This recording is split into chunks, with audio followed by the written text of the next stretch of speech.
Hi friends, welcome to Venis Treats Tamil. வாங்க இன்னைக்கு நம்ம கிச்சன்ல என்ன ரெசிபி செய்ய போறோம்னு பார்க்கலாம். அதுக்கு முன்னால நம்ம சேனலை ஃபர்ஸ்ட் டைம் பார்க்குறீங்கன்னா ப்ளீஸ் சப்ஸ்கிரைப் பண்ணிட்டு பாருங்க. அப்பதான் நம்மளுக்கு நெக்ஸ்ட் வீடியோஸ் கொடுக்கறதுக்கு மோட்டிவேஷனா இருக்கும். இன்னைக்கு நம்ம கிச்சன்ல ஒரு சூப்பரான ஸ்நாக் ரெசிபி தான் பார்க்க போறோம். காரப்பொரி. இது ஒரு பெர்ஃபெக்ட் ஈவினிங் ஸ்நாக்கா இருக்கும் டீ காஃபியோட. இப்பெல்லாம் பார்த்தீங்கன்னா மதியம் ஆச்சுனாலே மழை பெய்ய ஆரம்பிச்சிருது. மழைக்கு நல்ல காரசாரமா ஹெல்த்தியா ஏதாவது சாப்பிடணும்னு நினைச்சீங்கன்னா இது ஒரு சூப்பரான ஆப்ஷன். வாங்க தேவையான இன்கிரீடியன்ஸ் என்னென்னு பார்த்துடலாம். பொரி, கடுகு, உளுத்தம் பருப்பு, கருவேப்பிலை, வரமிளகா, மஞ்சள் தூள், மிளகாய் தூள், பூண்டு, வேர்க்கடலையும் பொட்டுக்கடலை. இதுக்கு எக்ஸாக்ட் மெஷர்மெண்ட்ஸ் டிஸ்கிரிப்ஷன் பாக்ஸில் கொடுத்துறேன், வேணுங்கிறவங்க செக் பண்ணிக்கோங்க. இப்போ வாங்க காரப்பொரி எப்படி செய்யறதுன்னு பார்க்கலாம். ஈஸியான மெத்தட். இது எங்கள் வீட்டு ஸ்டைல் காரப்பொரி. நல்ல பெரிய பாத்திரமா வச்சுக்கோங்க, அப்போதான் நம்ம கிளறி விடுறதுக்கு வசதியாக இருக்கும், இல்லைன்னா சிந்திரும். நான் நல்ல பெரிய வடக்கெல்லாம் எடுத்திருக்கேன். 3 டேபிள் ஸ்பூன் நான் தேங்காய் எண்ணெய் விட்டுக்கிறேன். தேங்காய் எண்ணெய் விட்டு செஞ்சாதான் இந்த ரெசிபி ரொம்ப சூப்பராக இருக்கும், நல்ல வாசனையாக இருக்கும், சாப்பிட்றதுக்கும் ரொம்ப நல்லா இருக்கும். தேங்காய் எண்ணெய் நல்லா சூடானதும் நான் உளுத்தம் பருப்பு சேர்த்துக்கிறேன். நல்லா செவக்க வறுத்துக்கோங்க, அப்போதான் நம்ம உளுத்தம் பருப்பு எடுத்து சாப்பிடும்போது முறுமுறுன்னு வாயில கடிப்படும் போது சூப்பராக இருக்கும். அடுத்து கடுகு சேர்த்துக்கோங்க. கடுகு நல்லா பொரிஞ்சக்கு அப்புறம் தான் அடுத்த இன்கிரீடியன்ட் சேர்க்கணும், அப்படி இல்லைன்னா கசப்பா இருக்கும். இப்போ நம்ம வெள்ளைப்பூண்டை சேர்த்துக்கலாம். வெள்ளைப்பூண்டை 1-2 தட்டி சேர்த்துக்கோங்க, அப்போதான் ரொம்ப சூப்பராக இருக்கும் நம்ம கடிச்சு சாப்பிடும்போது. அடுத்து நான் மஞ்சள் தூள் சேர்த்துக்கிறேன். நல்லா வதக்கி விட்டுக்கலாம்.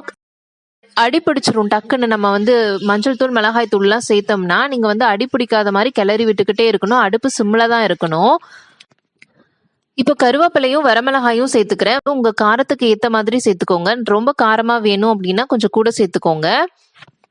எனக்கு ரொம்ப காரமா வேணாம், மீடியம் ஸ்பைஸ் போதும், அதனால நான் அளவா சேர்த்துக்கிறேன். இப்போ நம்ம வேர்க்கடலையும் பொட்டுக்கடலையும் சேர்த்துக்கலாம். நல்லா மொறுமொறுன்னு ஆகுற வரைக்கும் ஃப்ரை ஆகணும். அடுத்து நான் மிளகாய்த்தூள் சேர்த்துக்கிறேன், கொஞ்சமா சேர்த்துக்கிறேன். மிளகாய்த்தூளோட பச்சை வாசம் போற வரைக்கும் வதக்கி விட்டுக்கலாம். ஒரு 1 மினிட் வச்சிருந்தாலே போதும், இல்லைன்னா தீஞ்சு போயிடும். இப்போ நான் எடுத்து வச்சிருக்க பொரியை சேர்த்துக்கிறேன். இது ஒரு உப்பு உள்ள பொரி, அதனால நான் இன்னைக்கு உப்பு ஆட் பண்ணல. எனக்கு இந்த உப்பே போதுமானதா இருக்கும். நீங்க உப்பு இல்லாத பொரி வாங்குறீங்க அப்படின்னா நீங்க உப்பை எண்ணெயிலே போட்டுறணும், அப்பதான் பொரியோட சேரும். நீங்க பொரி போட்டக்கு அப்புறம் உப்பு சேர்த்தீங்கன்னா எல்லாமே அடியில போய் தங்கிரும், பொரியோட போய் சேராது.